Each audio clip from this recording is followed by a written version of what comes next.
Most days, Edward Grant's penthouse feels more like a museum than a home. Pristine, cold, untouched by life.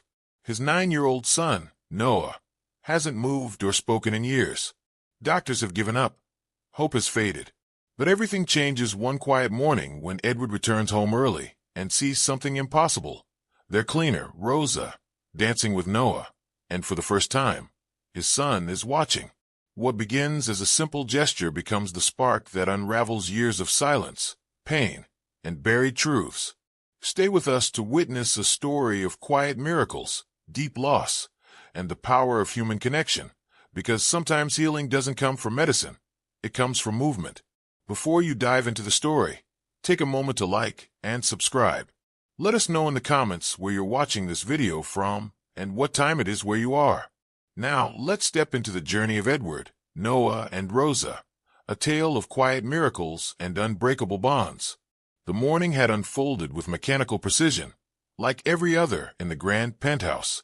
Staff arrived at their designated hours, their greetings curt and necessary, their movements calculated and hushed. Edward Grant, founder and CEO of Grant Technologies, had left for an early board meeting just after 7 a.m., pausing only to check the untouched tray outside Noah's room. The boy hadn't eaten again. He never did. Noah Grant, age 9, had not spoken in nearly 3 years. A spinal injury from the accident that killed his mother had left him paralyzed from the waist down. But what truly frightened Edward wasn't the silence or the wheelchair. It was the absence behind his son's eyes. Not grief, not anger, just vacancy. Edward had poured millions into therapy, experimental neuroprograms, virtual simulations. None of it mattered. Noah sat daily in the same place, by the same window, in the same light, unmoving, unblinking, untouched by the world. The therapist said he was closed off. Edward preferred to think of it as Noah being locked in a room he refused to exit. A room Edward couldn't enter, not with science, not with love, not with anything. That morning, Edward's board meeting was cut short by a sudden cancellation. An international partner had missed their flight. With 2 hours unexpectedly free, he decided to return home, not out of longing or worry, but habit. There was always something to review, something to fix. The elevator ride was quick, and as the doors opened to the top-floor penthouse, Edward stepped out with the usual mental list of logistics ticking behind his eyes. He wasn't prepared for music. It was faint, almost elusive, and not the kind played through the penthouse's built-in system. It had a texture, real, imperfect, alive. He paused, unsure, then walked forward down the corridor, each step slow, almost involuntary. The music became clearer, a waltz, delicate but steady. Then came something even more unthinkable, the sound of movement. Not the robotic swish of a vacuum or the clatter of cleaning tools, but something fluid, dance-like. And then he saw them. Rosa was twirling slowly, gracefully, barefoot on the marble floor.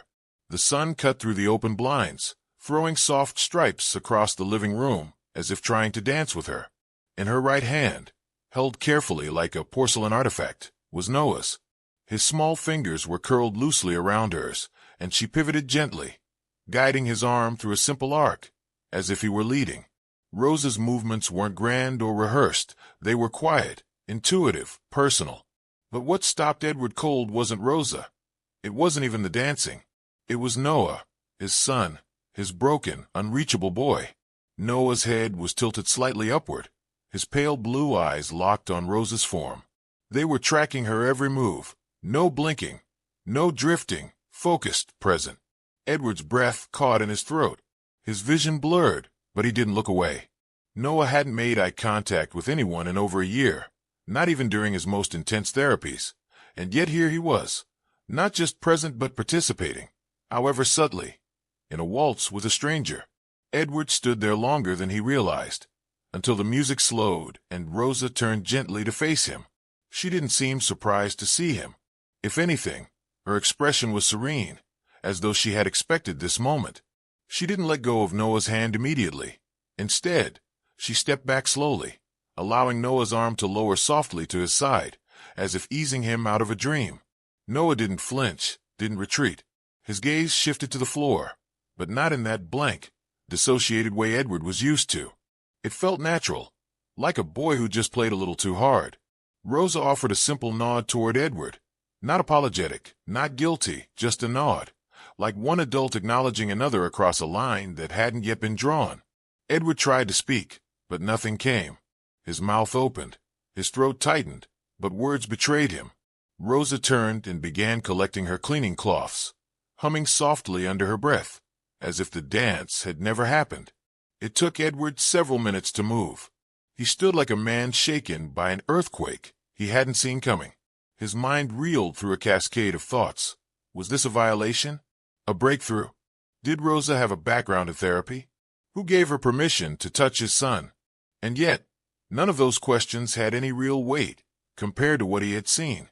That moment, Noah tracking, responding, connected, was real, undeniable, more real than any report, MRI, or prognosis he had read.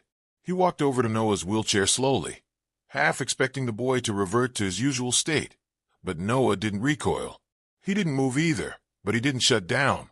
His fingers, just faintly, curled inward. Edward noticed the smallest tension in his arm, like the muscle had remembered it existed. And then the faintest whisper of music returned, not from Rosa's device, but from Noah himself. A barely audible hum, off-key, faint, but a melody. Edward staggered back a step. His son was humming. He didn't say a word for the rest of the day. Not to Rosa, not to Noah, not to the silent staff who noticed something had shifted. He shut himself in his office for hours, watching the security footage from earlier, needing to confirm it hadn't been a hallucination. The image burned into him, Rosa spinning, Noah watching. He didn't feel angry. He didn't feel joyful. What he felt was unfamiliar, a disturbance in the stillness that had become his reality, something in the space between loss and longing. A flicker, maybe hope? No, not yet. Hope was dangerous. But something had undeniably cracked, a silence broken, not with noise, but with movement. Something alive. That night, Edward didn't pour himself the usual drink. He didn't respond to emails. He sat alone in the dark, listening not to music but to the absence of it, replaying in his mind the one thing he never thought he'd see again, his son in motion. The next morning would demand questions, repercussions, explanations, but none of that mattered in the moment that began it all. A return home that wasn't meant to happen, a song not meant to be played, a dance not meant for a paralyzed boy. Yet it happened. Edward had walked into his living room expecting silence, and found instead a waltz. Rosa, the cleaner he had barely noticed until then, held Noah's hand mid-spin, and Noah, unblinking, silent, unreachable Noah, was watching. Not out the window, not into the void. He was watching her. Edward didn't call for Rosa immediately. He waited until the staff had dispersed and the house returned to its programmed order. But when he summoned her to his office late that afternoon, the way he looked at her was not with rage. Not yet, but something colder, control. Rosa entered without hesitation, her chin slightly raised, not defiant but prepared. She had expected this. Edward sat behind a sleek walnut desk, his hands steepled together. He gestured for her to sit. She declined. "Explain what you were doing," he said, his voice low-clipped. No wasted syllables. Rosa folded her hands in front of her apron and met his eyes. "I was dancing," she said simply. Edward's jaw tensed. "With my son?" Rosa nodded. "Yes." The silence that followed was sharp. "Why?" he asked finally, nearly spitting the word. Rosa didn't flinch. "Because I saw something in him. A flicker. I played a song. His fingers twitched. He followed the rhythm. So I moved with him." Edward rose. "You are not a therapist, Rosa. You are not trained. You don't touch my son." Her reply was immediate, firm but never disrespectful. "No one else touches him either. Not with joy, not with trust. I didn't force him. I followed him." Edward paced. Something about her calmness unnerving him more than defiance would have. "You could have undone months of therapy. Years," he muttered. Rosa said nothing. He turned to her, voice rising. "Do you know what I pay for his care? What his specialists say?" Rosa finally spoke again, slower this time. "Yes, and yet they don't see what I saw today." He chose to follow, with his eyes, with his spirit, not because he was told to, but because he wanted to. Edward felt his defenses cracking, not in agreement but in confusion. No part of this followed any formula he knew. You think a smile is enough? That music and twirling solve trauma. Rosa didn't answer. She knew it wasn't her place to argue that point, and also knew that trying to would miss the truth. Instead, she said, I danced because I wanted to make him smile. Because no one else has. That landed harder than she perhaps intended. Edward's fists tightened, his throat dry. You crossed a line. She nodded once. Maybe. But I'd do it again. He was alive, Mr. Grant. Even just for a minute. The words hung between them, raw, inarguable. He came close to firing her then. He felt the impulse in his bones. The need to reestablish order, control. The illusion that the systems he built protected the people he loved. But something in Rosa's last sentence clung to him. He was alive. Edward didn't say a word as he sat back down, dismissing her with a small wave of the hand. Rosa gave one final nod and left. Alone again, Edward stared out the window. His reflection ghosted in the glass. He didn't feel victorious. If anything, he felt disarmed. He had expected to crush whatever strange influence Rosa had ignited. Instead, he found himself staring into a blank space where certainty used to live. Her words echoed, not with rebellion, not with sentiment, but with truth. And the most maddening part of it all was the fact that she hadn't begged to stay, hadn't pleaded her case. She had simply told him what she saw in Noah, something he hadn't seen in years. It was like she had spoken directly to the wound in him that still bled beneath all the layers of efficiency and logic. That night, Edward poured himself a glass of scotch, but didn't drink it. He sat on the edge of his bed, staring at the floor. The music Rosa had played. He hadn't even recognized the song, but the rhythm stayed with him, a soft, familiar pattern, like breathing, if breathing could be choreographed. He tried to remember the last time he had heard music in this house that wasn't tied to a therapist's recommendation or some attempt at stimulation. And then he remembered her, Lillian, his wife. She had loved to dance, not professionally but freely, barefoot in the kitchen, holding Noah when he was barely walking, humming melodies only she knew. Edward had danced with her once, in the living room, just after Noah had taken his first steps. He had felt ridiculous and light all at once. That was before the accident, before the wheelchairs and the silence. He hadn't danced since. He hadn't let himself. But tonight, in the quiet of his room, he found himself swaying slightly in his chair, not quite dancing, not quite still, unable to resist the pull of that memory. Edward rose and walked to Noah's room. He opened the door softly, almost afraid of what he might see or not see. Noah sat in his wheelchair, his back to the doorway, staring out the window as usual. But there was something different in the air, a faint sound. Edward stepped closer. It wasn't a device or a speaker. It was coming from Noah. His lips were parted just slightly, the sound breathy, nearly silent but unmistakable, a hum, the same melody Rosa had played, off-pitch, trembling, imperfect. Edward's chest tightened. He stood there, afraid to move, afraid that whatever fragile miracle was unfolding would stop if he stepped closer. Noah didn't turn to look at him. He just kept humming, rocking ever so slightly, a motion so subtle Edward might have missed it if he weren't looking for signs of life. And then he realized, he always was. He just stopped expecting to find them. Back in his own room, Edward didn't sleep, not out of insomnia or stress, but something stranger, the weight of possibility. Something about Rosa unsettled him, and not because she had overstepped. It was because she had made something impossible happen, something the most credentialed, expensive, and highly recommended professionals had not. She had reached Noah, not with technique, but with something far more dangerous, emotion, vulnerability.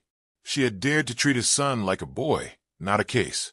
Edward had spent years trying to rebuild what the accident broke, with money, with systems, with technology. But what Rosa had done couldn't be replicated in a lab or measured in charts. That terrified him. And it also, though he refused to name it yet, gave him something else, something he had buried beneath grief and protocol. Hope. And that hope, though small, rewrote everything. Rosa was allowed back into the penthouse under strict terms, cleaning only. Edward made this point clear the moment she stepped inside. No music, no dancing, just clean, he had said, without making eye contact, his voice deliberately neutral. Rosa didn't argue. She nodded once, took the mop and broom as though accepting the rules of a quiet duel, and moved with the same deliberate grace she had always shown. There were no lectures, no lingering tension, just the faint, unspoken knowledge between them that something sacred had happened, and that now it would be treated as something fragile. Edward told himself it was caution, that any repetition of what had occurred might disrupt whatever flicker had stirred inside Noah. But deep down, he knew he was protecting something else entirely, himself. He wasn't ready to admit that her presence had reached a corner of their world untouched by science or structure. He watched her now, from the hallway, through a sliver of an open door. Rosa didn't speak to Noah, didn't even acknowledge him directly. She hummed as she swept, soft melodies in a language Edward couldn't place. They weren't nursery rhymes or classical pieces. They sounded old, rooted, like something passed down by memory, not sheet music. At first, Noah remained as still as ever, his chair positioned near the same window, his face betraying none of the emotion Edward was desperate to see. But Rosa didn't expect miracles. She moved through her cleaning with gentle rhythm, not choreographed, but intentional. Her motions were fluid, like she was inside a current, not performing but existing. Occasionally, she'd pause mid-sweep and change her humming slightly, letting the melody dip or flutter. Edward couldn't explain it, but it affected the air between them, even from the hallway. Then, one afternoon, something small happened, something anyone else might have missed. Rosa swept past Noah, her tune dipping into a brief minor note. His eyes followed, only for a second, but Edward saw it. Rosa didn't react. She didn't speak or make a show of it. She continued humming, unbroken, as though she hadn't noticed. The next day, it happened again. This time, as she passed by, his eyes twitched toward her and stayed a second longer. A few days later, he blinked twice when she turned. Not rapid blinks, purposeful ones. It was almost like a conversation built without words, like he was learning how to reply in the only way he could. Edward kept watching, morning after morning. He'd stand just out of view, behind the wall, arms crossed, unmoving.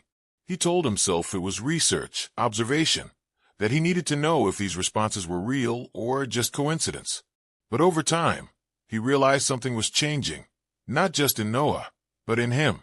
He was no longer waiting for Rosa to fail. He was hoping she wouldn't stop. She never imposed, never coaxed or persuaded. She just offered presence, a consistent rhythm that Noah could lean into when he chose. Rosa had no agenda, no clipboard, no timeline, just that same quiet steadiness. Sometimes, she'd leave a colored rag on the table, and Noah would glance toward it. Once, she paused her sweeping to softly tap a wooden spoon against a bucket. The rhythm was soft, almost a whisper, but Edward saw Noah's foot twitch, just once, barely perceptible, and then go still. These weren't breakthroughs, at least not by traditional standards, but they were something else. Evidence that connection was not a switch to flip, but a soil to tend. Edward found himself staying longer behind the hallway wall each day, his breath slowing to match Rosa's tempo. He tried once to explain it to Noah's physical therapist, but the words died in his mouth. How could he articulate what it felt like to watch a cleaner become a guide? How to describe eye twitches and finger curls as milestones? They would call it anecdotal, irregular, unverifiable. Edward didn't care. He had learned not to underestimate what looked like nothing. Rosa treated those moments like seeds, not with urgency, but with trust that something unseen was working beneath the surface. There was no ceremony to it, no announcements. Rosa would leave at the end of her shift with her tools in hand, nod at Edward if their paths crossed, and disappear down the elevator like she hadn't just changed the day's meaning. It was maddening, in a way, the humility with which she carried power. Edward found himself wondering where she had learned those lullabies, who had hummed them to her, but he never asked. It felt wrong to reduce her role to something explainable. What mattered was that when she was in the room, so was Noah, even if only slightly more than the day before. On the sixth day, Rosa finished her sweeping and tidying without fanfare. Noah had tracked her movements 3 separate times that morning. Once, Edward swore he saw the boy smile, just a twitch in the cheek, but it was there. Rosa noticed it too, but didn't comment. That was her gift. She let moments live and die without dressing them up. As she gathered her supplies to leave, she walked to the table and paused. She pulled a napkin from her pocket, folded carefully. Without a word, she placed it on the table near Edward's usual reading chair, glanced once toward the hallway. She knew he was watching, and left. Edward waited until she was gone before approaching it. The napkin was plain, white, the kind they kept in bulk, but on it was a drawing, done in pencil, childlike but precise. Two stick figures, one tall, one small, their arms out, slightly curved, unmistakably mid-spin. One of the figures had hair drawn in bold lines, the other, a simple circle for a head. Edward's throat tightened. He sat down and held the napkin for a long time. He didn't need to ask who had drawn it. The lines were hesitant, uneven. There were smudges where the pencil had been erased and redrawn, but it was Noah's, his son, who hadn't drawn anything in 3 years, who hadn't initiated communication, let alone captured a memory. Edward stared at it, the simplicity more piercing than any photograph. He could see it clearly now. The moment Rosa had spun him, Noah's hand in hers. That was what Noah had chosen to remember, what he had chosen to keep. It wasn't a request, it wasn't a cry for help. It was an offering, a crumb of joy left behind by a boy who had once retreated into silence. Edward didn't frame the drawing. He didn't call anyone. He placed it carefully back on the table and sat in silence beside it, letting the image speak what his son could not. That evening, as the sun dipped low and shadows grew across the penthouse floor, the napkin remained right where Rosa had left it. Proof that something inside Noah was learning, slowly, to move again. The therapy session began like any other, with structure, silence, and polite detachment. Noah sat in his wheelchair across from a speech therapist who had visited the penthouse twice a week for over a year. She was competent, kind, and ultimately ineffective.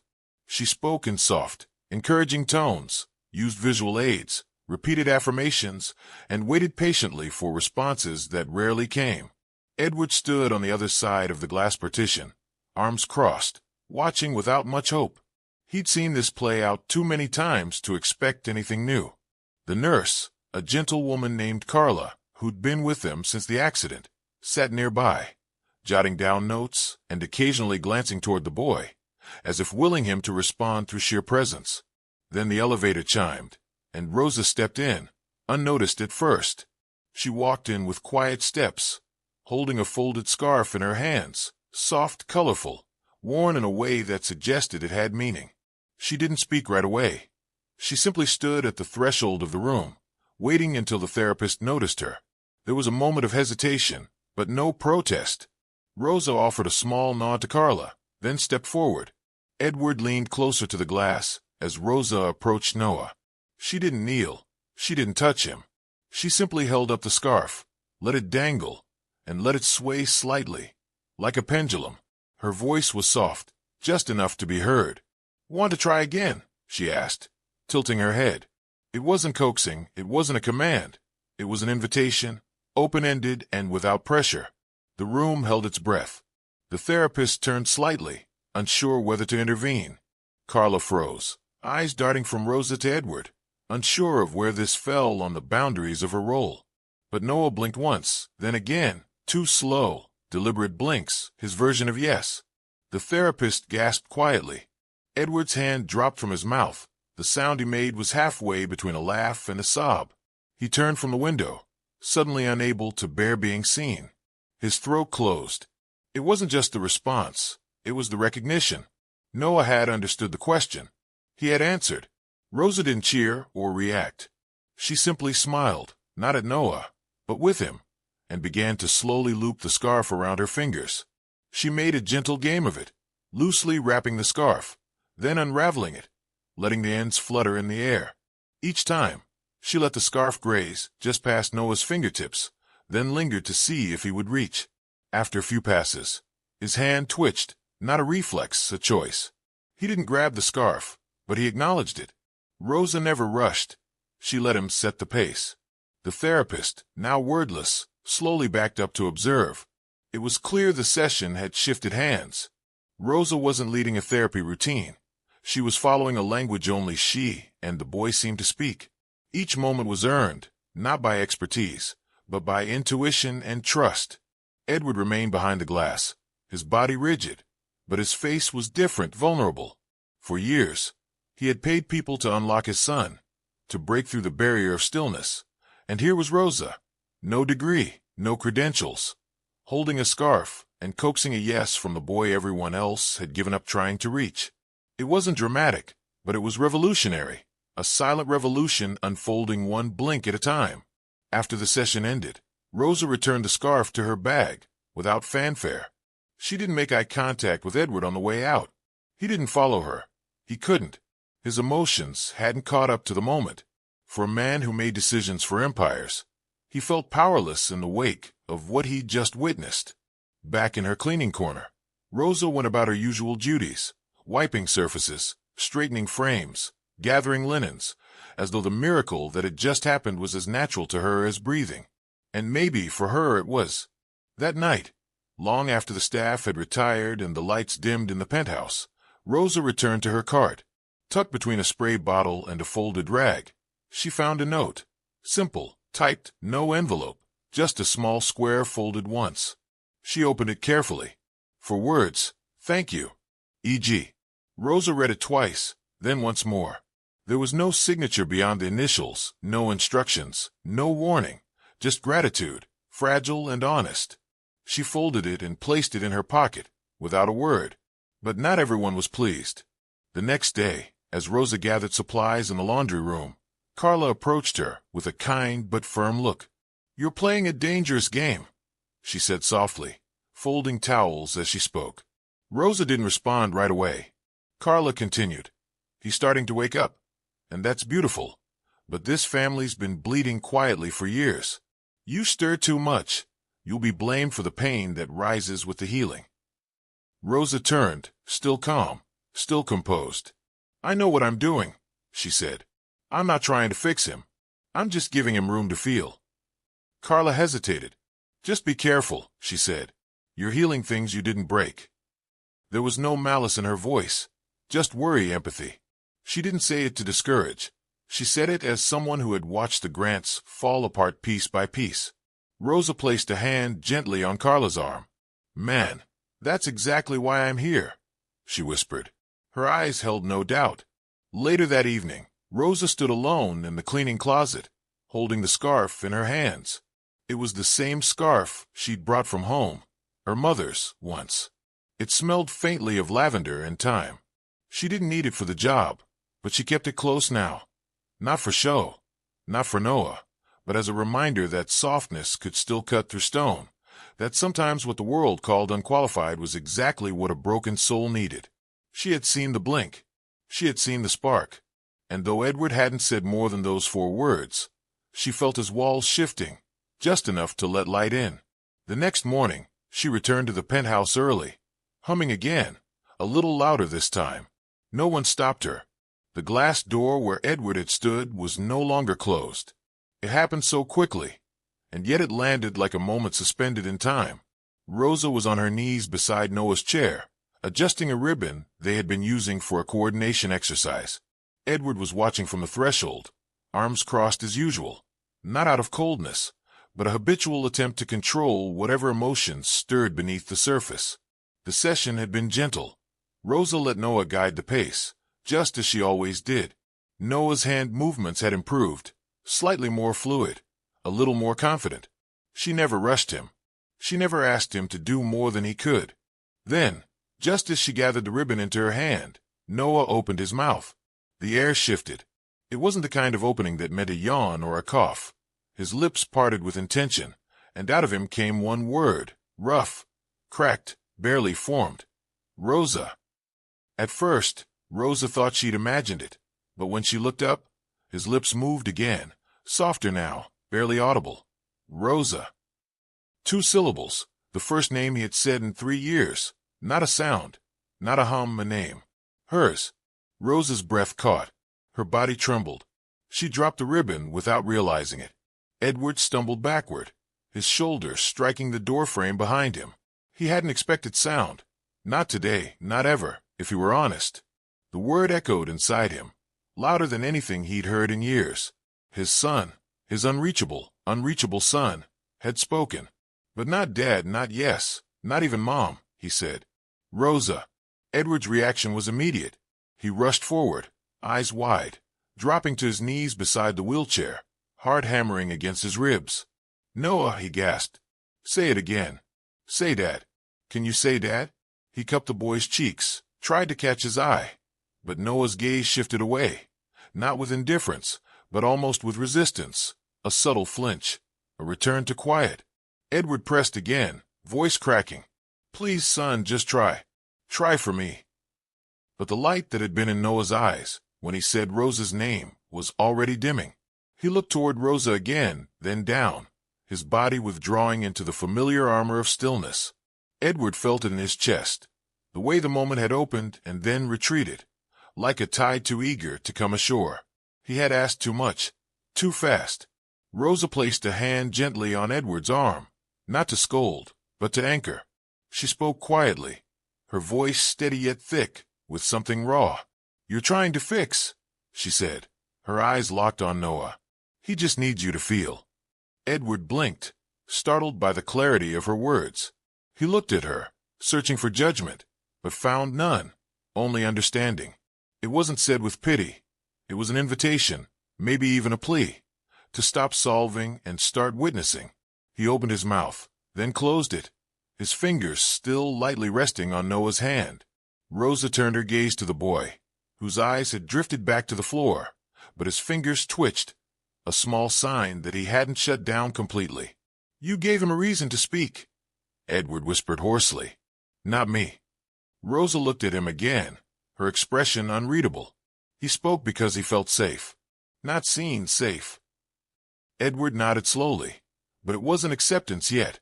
It was the beginning of understanding, a place far more uncomfortable than ignorance.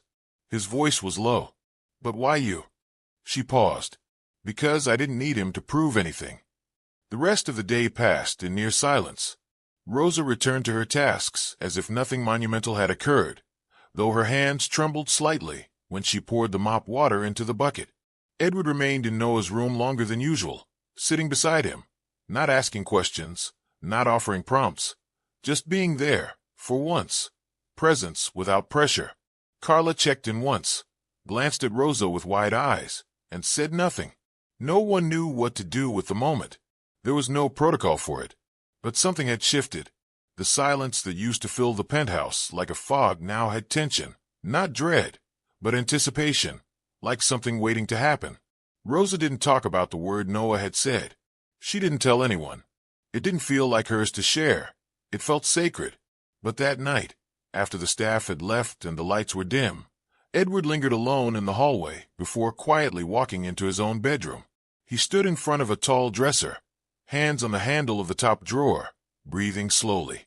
He opened the drawer and pulled out a photograph, one he hadn't touched in years. It was slightly curled at the edges, faded just enough to soften the image. Edward and Lillian dancing, her hair tied back, his tie loose. She was laughing. He remembered the moment.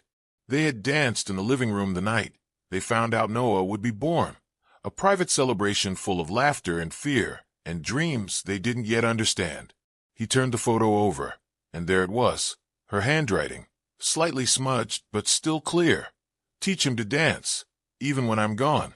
Edward sat down on the bed, the photo shaking in his hands. He had forgotten those words, not because they weren't powerful, but because they were too painful. He had spent years trying to rebuild Noah's body, trying to fix what the accident broke, but not once had he tried to teach him how to dance.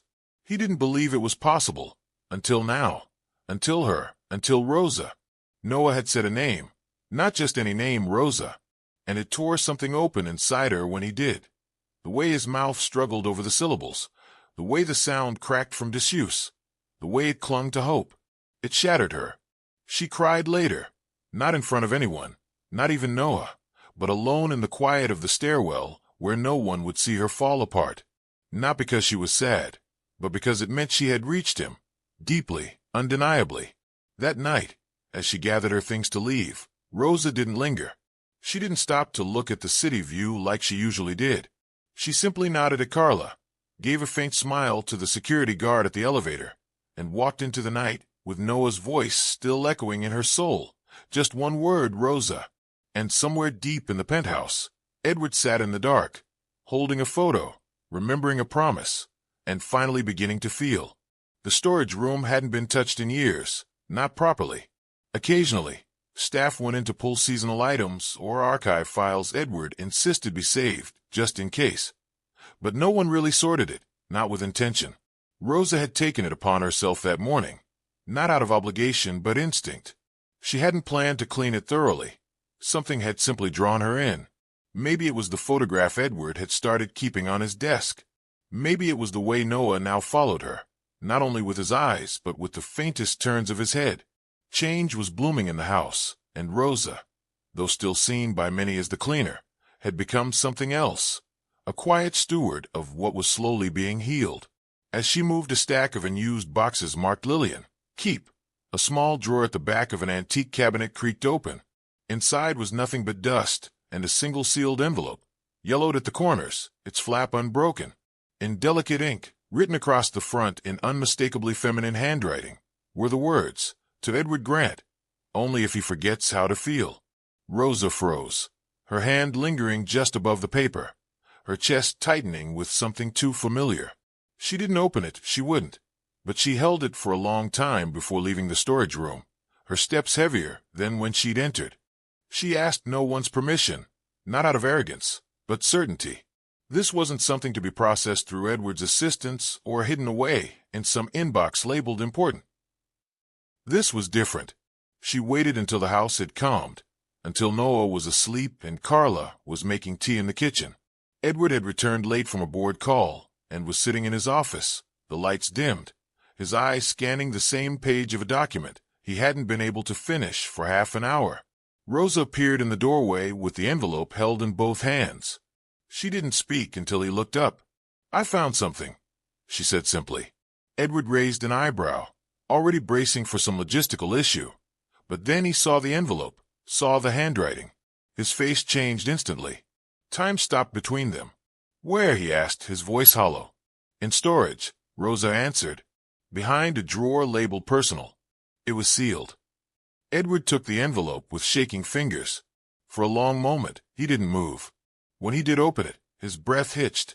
Rosa started to leave, but his voice stopped her. "Stay." She paused in the doorway, then stepped inside slowly as he unfolded the letter. His eyes scanned the page once, then again, then once more, his expression unraveling with each pass. Rosa said nothing. She waited, not for explanation, not for permission, just for him. Edward's voice was a whisper when he finally spoke. "She wrote this 3 days before the crash." He blinked hard, then read aloud, his voice faltering but steady enough to carry the words.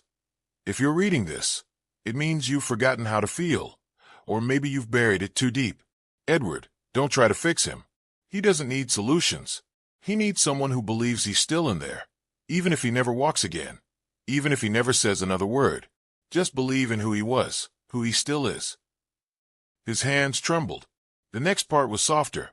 "Maybe someone will reach him when I'm gone. I hope they do. I hope you let them." Edward didn't try to finish the rest.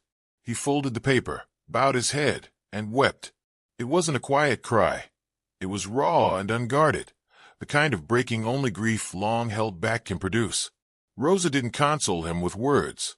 She simply stepped closer and rested a hand on his shoulder, not as a servant, not even as a friend, but as someone who knew what it meant to carry pain that didn't belong to them. Edward leaned forward, covering his face with both hands. The sobs came in waves. Each one seemed to take something from him, pride, maybe control, but what remained looked more human than he had in years. It wasn't that he hadn't mourned Lillian. It was that he'd never let it undo him. And now, in the quiet company of someone who asked for nothing in return, he allowed it finally. Rosa didn't move until his breathing calmed. When he looked up at her again, eyes red and wet, he tried to speak but couldn't. She shook her head gently. "You don't have to," she said. "She wrote it for a reason." Edward nodded slowly, as though finally understanding that not all things needed repair. Some just needed recognition. For a while, they stood in silence, the letter between them, now resting gently on the desk. Edward picked it up again and read the final line, barely whispering it. Teach him to dance, even when I'm gone. Rosa exhaled, her heart tightening at the same words she'd once heard in a whisper from Carla, words that had felt like prophecy. Edward looked at her, really looked at her, and something softened in his gaze. She would have liked you, he said hoarsely. It wasn't a line. It wasn't meant to flatter. It was a truth he hadn't known he carried until now. Rosa's response came quietly, without hesitation. I think she already does. The sentence didn't need explanation. It held something timeless, an understanding that connections sometimes stretch beyond life, beyond logic, into something spiritual. Edward nodded, tears still clinging to his lashes. He folded the letter one final time and placed it in the center of his desk, where it would remain. Not hidden, not stored, seen. And in that moment, no therapy, no program, no breakthrough from Noah, just the letter and the woman who had found it. Edward broke down in her presence for the first time. Not from failure, not from fear, from release. Rosa stood beside him, the silent witness to a moment he didn't know he needed. She had handed him a piece of his past, and in doing so, gave him a future he hadn't believed possible. And as she turned to leave, giving him space to feel, not fix, Edward whispered again, this time to no one in particular. She would have liked you. Rosa paused at the door, smiled softly, and replied without turning around, I think she already does. Rosa began bringing the ribbon quietly. She didn't announce its purpose, didn't call attention to it. It was long, soft, a pale yellow faded from time, more fabric than decoration. Noah noticed it immediately, his eyes tracking it as she unfurled it like a small banner of peace. This is just for us, she told him on the first day, her voice calm, her hands gentle. No pressure. We'll let the ribbon do the work. She looped it loosely around his hand and her own, then moved slowly, teaching him to follow motion with motion, not with his legs, never with force, just with his arms. At first, it was almost nothing, a faint shift of his wrist, a tilt of his elbow, but Rosa marked every millimeter of effort like a celebration. There, she'd whisper. That's it, Noah. That's dancing. He blinked slowly in response, the same rhythm he'd used weeks ago to say yes. Edward watched from the doorway more often now, never interfering, but drawn to the ritual Rosa was creating. It didn't resemble therapy. It wasn't instructional. It was a kind of call and response, a language only two people understood. One patient, one awakening. Each day, the movement grew. One afternoon, Rosa added a second ribbon, allowing Noah to practice extending both arms outward as she stood behind him, gently guiding. He no longer looked away when she spoke. His eyes held to hers now, not always, but more. Sometimes he anticipated her next motion, lifting an arm just as she reached for it, as if trying to meet her halfway. You're not following, she told him once, smiling. You're leading. Noah didn't smile in return, not fully, but the corners of his mouth twitched, and that was enough for her to feel the weight of the moment. Edward, watching, began to notice something changing in himself too. He no longer stood with arms crossed. His shoulders weren't as tense. He no longer watched Rosa with suspicion, but with a silent, reverent curiosity. He'd once built empires out of strategy and timing, but nothing in his life had taught him what Rosa was teaching his son, and maybe, quietly, him too. How to let go without giving up. Rosa never asked Edward to join. She didn't need to. She knew the door to him had to open the same way it did for Noah, gently, and only when he was ready. Then came the afternoon that would shift everything. Rosa and Noah were practicing the same ribbon sequence as usual, music playing faintly from her small speaker. The melody was familiar now, a soft rhythm with no lyrics, only harmony. But something was different this time. As Rosa stepped slightly to the side, Noah followed, not with just his arms, but his entire torso. Then, impossibly, his hips moved, a slight sway from left to right. His legs didn't lift, but his feet slid just an inch across the mat on the floor. Rosa froze, not out of fear, but awe. She looked at him, not with disbelief, but with the quiet respect of witnessing someone cross a personal boundary. "You're moving," she whispered. Noah looked at her, then down at his feet. The ribbon between their hands still fluttered. She didn't push. She waited. And then he did it again, the smallest shift of weight from one foot to the other, just enough to call it dancing. Not therapy, not training, dancing. Rosa swallowed hard. It wasn't the movement that made her tremble. It was the intent behind it. Noah wasn't mimicking.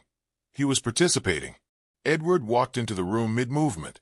He had intended only to check in, maybe say goodnight, but what he saw stopped him in place. Noah, swaying side to side, his face calm but focused. Rosa beside him, hand still wrapped in the ribbon, guiding without leading. The music carried them in a loop of barely their steps, like shadows finding form. Edward didn't speak. He couldn't. His mind tried to explain it, muscle reflexes, memory triggers, a trick of angle, but his heart knew better. This wasn't science. This wasn't something engineered. This was his son, after years of stillness, dancing. The door inside Edward, the one grief had welded shut, the one he'd bricked over with work and silence and guilt, cracked open. A piece of him that had gone dormant stirred awake, slowly, as if afraid to shatter the moment. He stepped forward and kicked off his shoes. Rosa saw him approach, but didn't stop the music. She merely lifted the second end of the ribbon and held it out to him. He took it, wordless. For the first time, Edward Grant joined the rhythm. He stood behind his son and let the ribbon connect them, one hand on Noah's shoulder, the other gently guiding. Rosa shifted to the side and kept time with her fingers. They didn't dance perfectly. Edward's motions were awkward at first, too rigid, too careful, but Noah didn't pull away. He let his father in. The rhythm was soft, circular, like breathing. Edward followed the beat with Noah, letting his body sway side to side, matching the boy's tentative steps. His mind didn't analyze, it surrendered. For the first time since Lillian's death, he didn't think about progress or outcome. He felt his son's weight beneath his palm. He felt the resistance and the courage in Noah's movements. And then he felt his own grief dissolve, just a little, into something else, something quieter, warmer. It wasn't joy yet, but it was hope, and that was enough to move. Rosa kept her distance now, letting the two of them lead. Her eyes shimmered, but she blinked back the tears, giving the moment its space. It belonged to them. No one spoke. The music played on. It wasn't about conversation, it was about communion. When the song ended, Edward slowly released the ribbon, kneeling to face Noah directly. He placed both hands on his son's knees and waited until the boy's gaze met his. "Thank you," he said, voice low, cracking. Noah didn't speak, but he didn't need to. His eyes said everything. Rosa finally stepped forward and placed the ribbon back in Noah's lap, wrapping his fingers around it gently. She didn't say anything either, not because she had nothing to offer, but because what had happened didn't need words to validate it. It was real. It had lived. And for Edward Grant, the man who had once sealed every emotion behind doors and systems and silence, that room, the one he'd kept locked out of fear and guilt, finally opened. Not all the way, but wide enough to let in music, his son, and the parts of himself he thought had died. Edward waited until after Noah had fallen asleep to approach her. Rosa was folding towels in the laundry room, sleeves rolled, her face calm as always, but something in Edward's voice as he spoke made her pause mid-fold. "I want you to stay," he said. She looked at him, unsure what he meant. "Not just as a cleaner," he added. "Not even just as what you've become to Noah. I mean stay, permanently, as part of this." There was no rehearsed pitch, no dramatic tone, just a man speaking truth without armor. Rosa stared at the floor for a long moment, then straightened and set the towel down. "I don't know what to say," she admitted. Edward shook his head. "You don't need to answer now. I just want you to know that this—" He gestured vaguely around them. "This place feels different when you're in it. Alive. And not just for him. For me too." Rosa's lips parted as if to speak, then closed again. "There's something I need to understand first," she said softly, "before I can say yes." Edward frowned slightly. "What do you mean?" She shook her head. "I don't know yet, but I will." That night, the penthouse hosted a charity gala in the ballroom 2 floors down, an annual event his father had once made a spectacle of. But Edward had reduced in recent years to something quieter, more dignified. Rosa didn't plan to attend. She had no reason to, and she wasn't part of that world. But Carla insisted she take a break and go downstairs, even just for 10 minutes. "It's for the children," she said, half joking. "You qualify now." Rosa relented. She put on a simple navy dress and stood in the back near the catering staff, content to observe from the margins. The evening passed uneventfully until a donor unveiled a large commemorative display, a black and white photo from the early '80s, blown up and framed. It showed Edward's father, Harold Grant, shaking hands with a young woman, slender, dark-skinned, with thick curls and high cheekbones. Rosa's heart stopped. She stared at the photo, her face draining of color. That face, that woman, it was her mother. Or no, it wasn't, but it looked exactly like her. She stepped closer, mouth dry, and read the small plaque beneath it. Harold Grant, 1983, Education Initiative, Brazil. Her mother had been there, had spoken of those years, of a man with pale blue eyes. The photo stayed with her all evening, even after she slipped away from the event and returned to her floor. She said nothing to Carla, nothing to Edward, but her hands trembled as she folded laundry again. Meanwhile, Edward remained at the gala, shaking hands, making donations, pretending to care about wine pairings and tax write-offs. When he returned hours later, Rosa had already turned in, but the image of her mother, or someone who looked exactly like her, haunted her into the next morning. It wasn't just a coincidence. It couldn't be. There were stories she'd grown up with, strange silences when she'd asked about her father, odd comments about a man with important hands and dangerous kindness. She hadn't made the connection before, why would she? But now everything felt different. The pieces didn't just fit. They clicked into place, with unsettling ease. She needed answers, not from Edward, but from the house itself, from the legacy that lingered in the rooms no one entered anymore. That evening, when Edward went to check on Noah, Rosa quietly stepped into Harold Grant's study.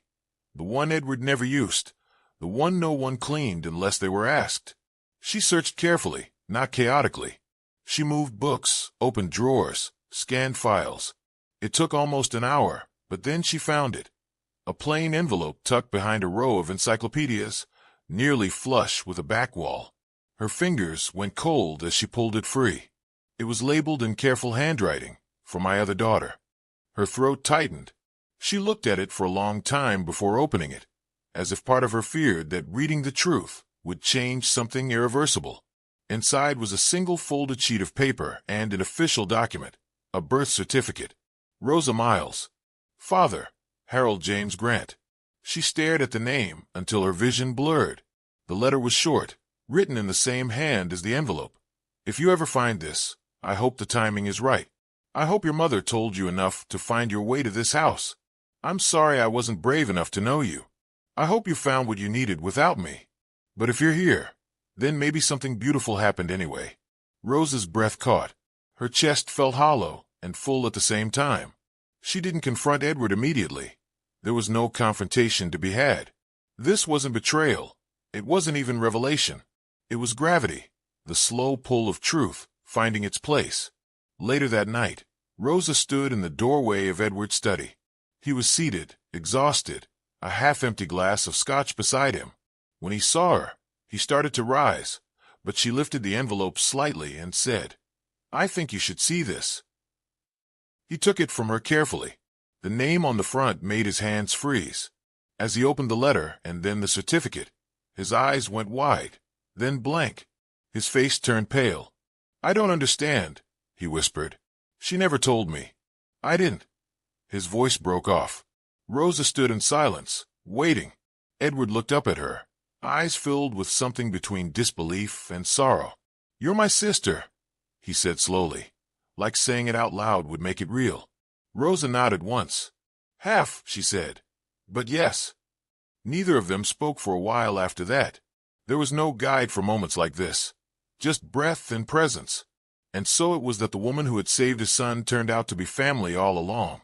Not by choice, not by design, but by blood. A truth buried by a man who'd kept too many secrets and uncovered by a woman who had come seeking nothing but a job. Edward sat back in his chair, stunned, and said nothing for a long while. Rosa didn't press. She didn't need him to understand all of it now. She only needed him to feel it, and he did deeply. When he finally found words, they were quiet, full of awe and regret. "You're the woman with my father's eyes." Rosa let out a breath that felt like it had been waiting years to escape. "I always wondered where they came from," she said softly. And for the first time since her arrival, neither of them felt like strangers in that house anymore. The truth had changed everything, but in the end, it had only revealed what was already there. Edward waited until the next morning to speak. He hadn't slept. The envelope sat on his desk like a weight he couldn't move.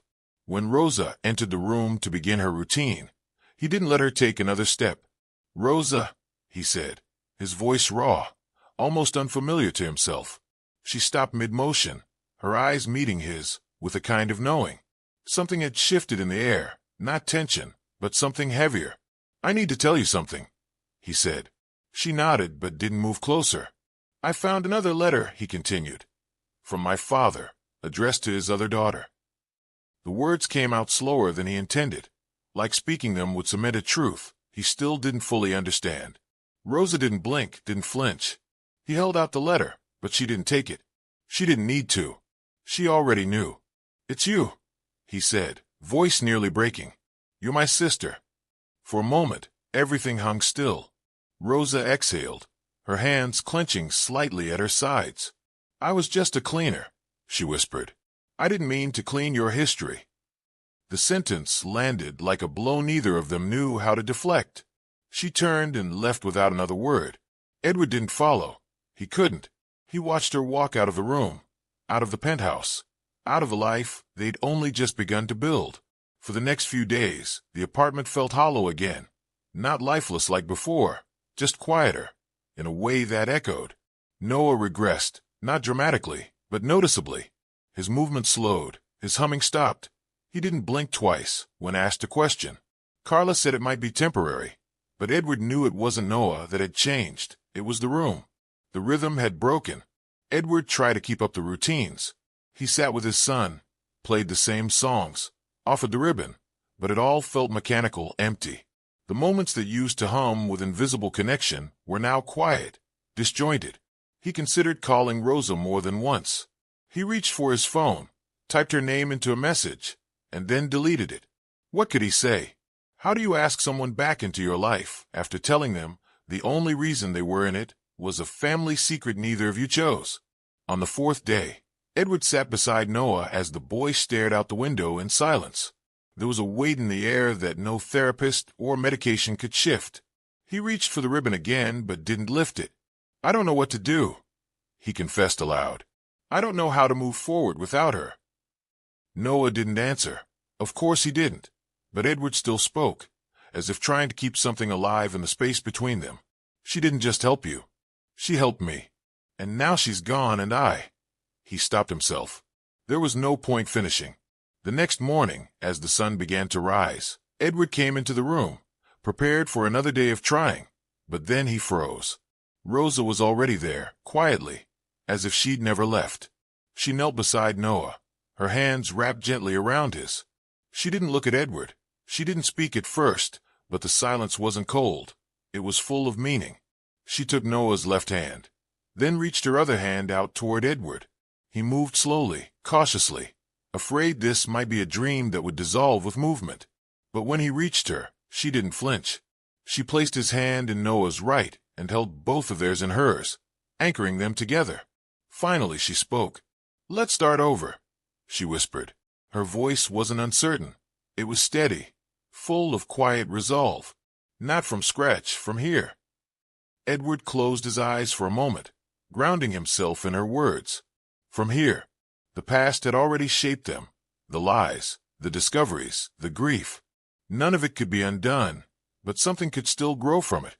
A new beginning, not built on blood or guilt, but choice. Rosa rose to her feet and turned the speaker on. The same melody as before began to play. She didn't instruct. She simply let the music breathe. And slowly, the three of them, Noah in his chair, Rosa at his left, Edward at his right began to move, arms interlocked. Three people who were never meant to find each other in this way, and yet had. They swayed gently, rhythmically, as if following an invisible pattern that only made sense in the moment. Edward let his bare feet brush the floor as he moved beside Noah. Rosa guided without controlling, as she always had. The ribbon lay forgotten on the table. It wasn't needed anymore. The connection was no longer symbolic. It was alive, embodied, shared. Edward looked down at his son, who had begun to hum again, a faint vibration of sound that Rosa matched with a soft echo of her own.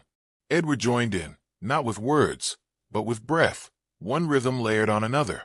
There was no performance in it, no goals, just presence. Rosa looked at Edward, finally, her expression unreadable but open, and he said it. The truth he now knew. "You didn't find us by accident," he whispered. "You were always part of the music." She didn't cry, not in that moment, but her grip on both of them tightened slightly, the smallest confirmation that yes, she heard it too. This was not the music of coincidence or duty. It was the music of healing, woven slowly through pain, loss, and unlikely family. And as they danced, awkward and imperfect, but real, the music wasn't just something they moved to. It was something they had become. Months had passed, though it felt like a different lifetime. The penthouse, once sterile and still, now pulsed with signs of life. Music played freely throughout the day, sometimes soft classical pieces, other times bolder Latin rhythms Rosa had taught Noah to hum. Edward no longer walked in silence. Laughter echoed down the hallways, not always from Noah, but from the people now frequenting the space. Therapists, volunteers, children visiting with curious eyes and careful steps. The penthouse was no longer just a home. It had become a living place. And at its heart stood an idea, born not from ambition but from healing, the Stillness Center. Edward and Rosa had co-founded it as a program for children with disabilities, those who struggled not just to speak, but to connect, to be seen. The goal wasn't speech. It was expression, movement, feeling, connection. What had worked for Noah, what had transformed their lives, was now being offered to others, and they had made it happen together, not as businessman and cleaner, not even as half-siblings, but as two people who had learned how to build from pain instead of hide behind it. On opening day, the penthouse had been carefully rearranged. The grand hallway, once a cold artery of silence, was cleared to serve as the stage. Folding chairs lined either side, filled with parents, doctors, former skeptics, and wide-eyed children. The hallway floor, waxed and smooth, gleamed like something sacred.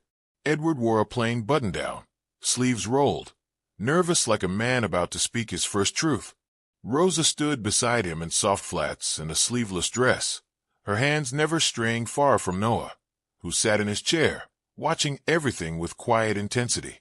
Carla stood off to the side, eyes brimming with pride, and the air buzzed with anticipation. "You don't have to do anything," Rosa told Noah gently, bending down to meet his eyes. "You already did it." Edward knelt beside her. "But if you want to, we'll be right here." Noah didn't speak. He didn't need to. He placed his hand on the walker in front of him, the same one he'd practiced with for weeks. He gripped it, paused, then slowly, deliberately, rose to his feet. The room went completely still. His first step was careful, more shift than stride. The second, more confident. On the third, the room collectively held its breath. And then, when he reached the marked spot, he stopped, straightened and bowed, not clumsily, not forced, but with grace, with awareness. The applause came instantly, loud, full-throated, unrestrained. Rosa's hand flew to her mouth. Edward couldn't move. He just stared, frozen, watching his son stand in the place he thought he'd never stand again. And then, without being prompted, Noah reached to the side and picked up the yellow ribbon, the very one Rosa had once looped between them during those quiet afternoons. He held it up for a second, letting it unravel like a banner, and then, with his feet planted but his torso fully engaged, he spun once, a full, slow circle. It wasn't fast, it wasn't smooth, but it was everything. The movement was proud, purposeful, celebratory. The crowd erupted again, louder this time. People stood, clapped. Some cried. Some didn't know how to process what they were witnessing, but they knew it mattered. Edward stepped forward, placing a steady hand on Noah's shoulder, tears filling his eyes. Rosa stood beside them, not saying a word, but her whole body trembling with the weight of the moment. Edward turned to her, his voice low but clear, spoken only for her to hear. "He's her son too," he said. Not a declaration, not a metaphor, a truth, one forged in motion, in patience, in love. Rosa didn't answer immediately. She didn't have to. Her eyes shimmered, and a single tear rolled down her cheek. She nodded once, slowly. Her hand found Edward's, and for a brief second, they stood as a complete circle, Rosa, Edward, and Noah, no longer divided by guilt, by blood, by past, just present together. All around them, the applause continued, but within that noise, something subtler was taking place, a shared silence, one that no longer signified emptiness but fulfillment. The music swelled again, this time with rhythm, faster, fuller, not background, not ambience, but invitation. Several children began clapping in time. One young girl tapped her foot. A boy in a chair with leg braces raised both arms and mimicked Noah's spin. It caught on like a ripple, each movement responding to another. Parents followed, hesitant at first, then fully present. A spontaneous dance had begun, not polished, not rehearsed, but real. The hallway, once a corridor of grief, had become a space of unfiltered joy. Edward looked around, stunned. The penthouse no longer belonged to memory, it belonged to life. Rosa glanced toward him, and without words, they began to step together, their motions slow and synchronized, echoing the dance that had first begun between her and Noah.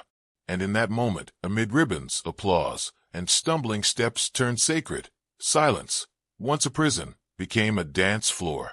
We poured our hearts into this story, each scene crafted with care to touch your soul and honor the quiet power of human connection. If this journey moved you, please consider subscribing to our channel. It's what helps us keep bringing more stories like this, stories made for you. We'd love to hear your thoughts in the comments. What part of this story stayed with you the most? And if you haven't already, feel free to explore our other videos. You might find another tale that speaks directly to your heart. From all of us here, thank you for being with us. You're a part of this story too.